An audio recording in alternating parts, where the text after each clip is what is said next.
Voilà, et on va rester un petit peu dans le football, mais on va s'éloigner du Qatar, on va revenir chez nous avec notre invité en studio. On va se poser la question de la construction d'un stade national en Belgique, essayer de comprendre pourquoi la dernière tentative du genre s'est soldée par un échec cuisant. On est avec l'ancien secrétaire général du Parlement bruxellois, mais ce n'est pas ce titre-là qu'il intervient, il intervient parce qu'il a signé un article et donc des recherches sur la question de cette saga du Stade national. Nous accueillons Serge Govart. Bonjour Serge Govart, merci d'être avec nous. Vous publiez donc un article dans le courrier hebdomadaire du CRISP, le centre de recherche sociopolitique. On fait référence évidemment au Stade national. On l'a appelé Eurostadium, on l'a appelé de plusieurs noms, mais l'idée c'était quand même de construire un stade. C'était pour accueillir une série de matchs dans le cadre de l'Euro 2020 et ça a été un échec. On peut dire un fiasco, ce projet. Il ne s'est rien passé au final. Au final, il ne s'est rien passé. Ouais, ça a duré combien de temps cette saga ? Alors la saga commence en fait vers les années 2009 et elle se termine en réalité, enfin elle n'est toujours pas terminée et elle a en fait officiellement été terminée lorsque l'attribution du championnat de l'Euro 2020 n'a pas échu à la Belgique. Ouais, donc ça c'était en 2017 que la décision de l'UEFA a été de confier une série de matchs finalement à l'Angleterre, au stade de Wembley. Qu'est-ce qui s'est passé ? Pourquoi est-ce que ça a été si long ? Et pourquoi est-ce qu'on n'a finalement pas réussi à aboutir sur ce dossier ? C'est parce qu'on a trop tergiversé, parce qu'il y avait trop d'hypothèses sur la table, parce que... Je pense qu'il y avait beaucoup de facteurs qui faisaient de ce projet, malheureusement, une espèce d'échec un peu annoncé. Alors, il y a beaucoup de gens qui y ont cru, ce qui fait que ce n'était pas vraiment, sans doute, une défaite annoncée au sens fort, mais il y avait beaucoup d'obstacles qui se sont dressés sur la route des gens qui avaient pris l'initiative de construire ce stade national, des obstacles de type communautaire, des obstacles de type plus strictement politique, voire des obstacles carrément sportifs. Ouais. Il y a eu beaucoup de pistes. On a parlé de faire un stade sur le site de la gare de Schaerbeek-Formation, donc plutôt à cheval sur Bruxelles et Schaerbeek. On a parlé de rénover le stade du Heysel. On a parlé de faire un nouveau stade sur le parking C. C'est peut-être parce qu'on a suivi plusieurs pistes à la fois qu'on s'est un petit peu trompé à Bruxelles ou pas ? C'est probablement une des explications. Il y en a d'autres, bien entendu, mais c'est une des explications. Parce qu'il faut rappeler, la première piste privilégiée du gouvernement bruxellois, c'est sous l'époque de Charles Piquet, c'est plutôt Schaerbeek-Formation. C'est plutôt Schaerbeek-Formation, et en réalité, c'est parce qu'à un moment donné, on se rend compte qu'on va manquer de temps, qu'on se rabat éventuellement sur la construction d'un stade au Heysel, voire, parce qu'il ne faut pas l'oublier, il y avait cette hypothèse-là qui est toujours sur la table, rénover le stade du Heysel.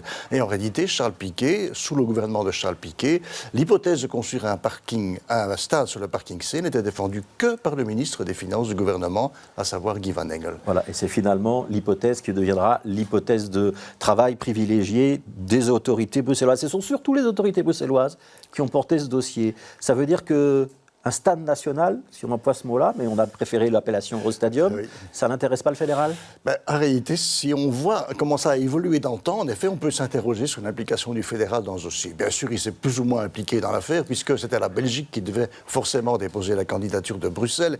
Mais pour le reste, les acteurs dans cette pièce, c'est essentiellement la région d'une part, la ville de l'autre. Ouais. Est-ce qu'on peut dire que le torpillage du dossier, il vient de Flandre ?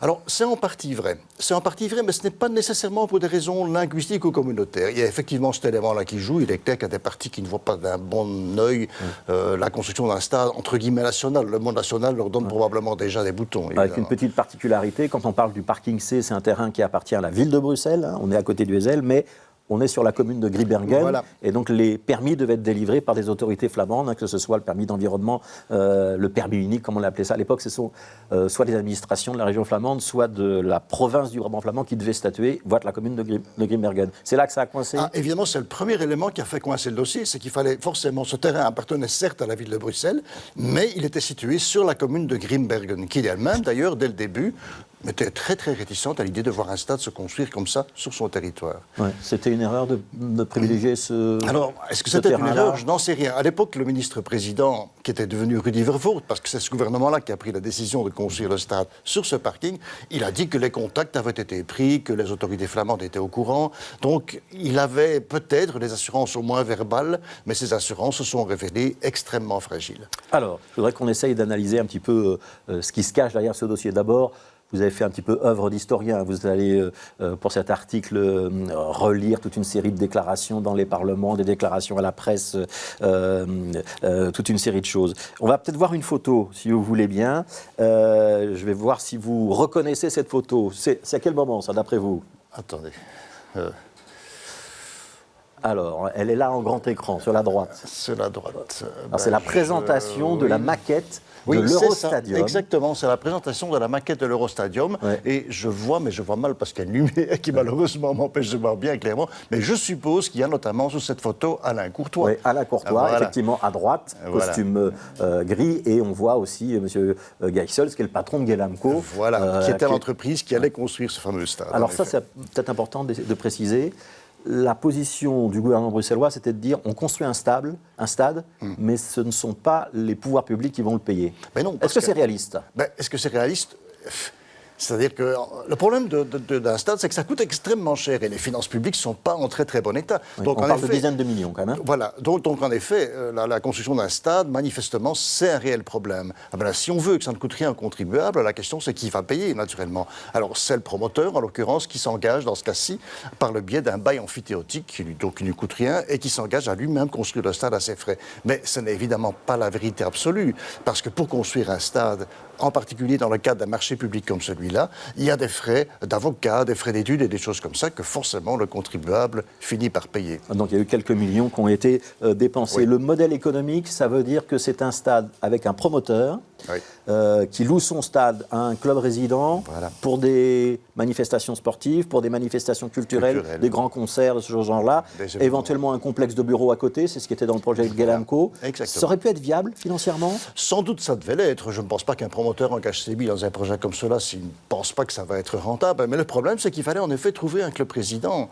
Et c'est là, évidemment, qu'il y a eu un souci, parce que le club président pressenti, qui était assez logiquement le club d'Anderlecht à l'époque, en tout cas le principal club de division en Belgique, bien, il a tergiversé, hésité, et finalement il a dit non. Oui, et on s'est demandé à plusieurs reprises si Anderlecht était vraiment intéressé par ce projet ou pas. C'est vrai, et ça dépendait probablement aussi des personnes qui étaient à l'époque à la tête d'Anderlecht, de l'actionnariat d'ailleurs aussi du club.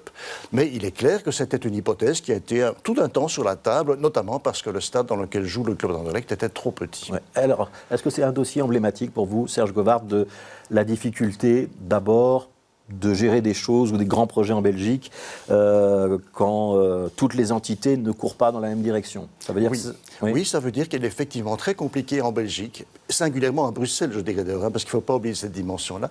C'est très compliqué de mettre quelque chose en place parce qu'il faut, forcément, dans un pays où le pouvoir de décision est morcelé comme il l'est dans notre pays, c'est extrêmement difficile que tout le monde regarde absolument dans la même direction. Oui. Et vous racontez d'ailleurs dans l'article un moment où certains prétendent que le Premier ministre, enfin qu'il y a un accord et que le Premier ministre le sait, et le Premier ministre lui-même lui dit non, il n'y a pas vraiment un accord. Racontez-nous ça. C'est tout à fait ça. Et même chose, évidemment, pour la relation entre la ville et le promoteur, entre le promoteur et le club d'Anderlecht. À un moment donné, on dit oui, il y a un accord entre le promoteur et Anderlecht, mais on n'a jamais su ce qu'il y avait vraiment dans cet accord. Cet accord est dénoncé. Tout ça reste parfois extrêmement flou. Mais en tout cas, la multiplicité des acteurs et en fait leurs intérêts qui ne sont pas toujours conciliables rend ce genre de projet extrêmement difficile à mettre en place. Est-ce qu'il est aujourd'hui encore possible d'avoir une grande construction, on parle d'un stade, mais on peut peut-être élargir le dossier, une grande construction qui porte le label de national, et qui implique plusieurs acteurs, ou est-ce que c'est l'illustration que ce n'est plus possible? En tout cas, il est clair que le modèle du stade national n'est pas un modèle universel. Il y a finalement beaucoup de pays qui n'ont pas de stade national. Et l'équipe nationale joue dans des stades. Les Diables Rouges, c'est leur cas d'ailleurs. Ils ne jouent pas que au Heysel. Donc ça, c'est une première chose que je voudrais dire. L'autre chose, c'est que en réalité, le stade national, là où il existe par exemple en France, c'est le Stade de France, il est déficitaire. C'est donc un réel problème pour les finances publiques. Donc je dois dire que je n'y crois pas trop, non. Il faut que ce soit les pouvoirs publics qui financent, si on veut un grand stade. Si on veut un grand stade, ça doit être des pouvoirs publics, ou alors il faut s'entendre avec un promoteur qui, en effet, trouve une solution, club président, événements, activités culturelles, autres activités sportives, le cas séance. C'est pas toujours facile. Et en Belgique, ça se double évidemment d'une concurrence parfois entre promoteurs. Dans ce dossier-là, ça existe aussi. Oui, ça veut dire qu'il y en a un qui a un peu savonné la planche de l'autre. Il y en a un qui a un peu savonné la planche de l'autre parce que lui-même avait des intérêts dans un projet commercial, celui-là qui était concurrent du projet commercial que la ville de Bruxelles voulait développer sur le plateau du ESL. Alors, je voudrais qu'on fasse un peu de prospective vers l'avenir, Serge Govard, si vous voulez bien. On va théoriquement avoir une Coupe du Monde de hockey en 2026 et il faut un stade, notamment à Wavre. On envisage qu'on accueille une Coupe du Monde de football féminin en 2027. J'ai lu ça. Et là, on se demande si on ne pourrait pas rénover le ESL. À la lumière de ce que vous avez étudié, est-ce que ces deux projets-là, ils ont de l'avenir ou est-ce qu'ils sont mordés? Alors moi, je pense que l'option de la construction d'un stade national, d'après ce que j'en sais, en tout cas, je pense qu'il faut la considérer comme morte et enterrée. Par contre... Il n'y en aura plus jamais. Bon, plus jamais, il ne faut jamais dire plus jamais. Hein, mais je veux dire, en tout cas, dans l'avenir immédiat, je ne vois pas du tout. Par exemple, pour la compétition de football féminin, ça me paraît tout à fait illusoire. La rénovation du stade du ESL, par contre, ça c'est une hypothèse plausible. Elle avait été écartée en 2013 quand on a décidé de construire le stade national, parce qu'on disait, ça va coûter plus cher. Mais il faut trouver 60 millions. Qui va mettre les 60 millions? C'est à la région bruxelloise, à la ville de Bruxelles, à l'État fédéral de le faire? Ah, évidemment, là, le problème se pose. C'est qui va payer, puisqu'il n'y a pas de promoteur qui pourrait tirer quelconque bénéfice de la rénovation du stade. Et votre réponse, c'est plutôt l'État fédéral? Et ma réponse, c'est qu'en matière sportive en particulier, les compétences étant extrêmement partagées, peut-être que tout le monde devrait y aller d'un petit effort, oui. Merci Serge Govard. Je rappelle donc que vous publiez un article dans le courrier hebdomadaire du CRISP sur cette question de la saga du Stade national.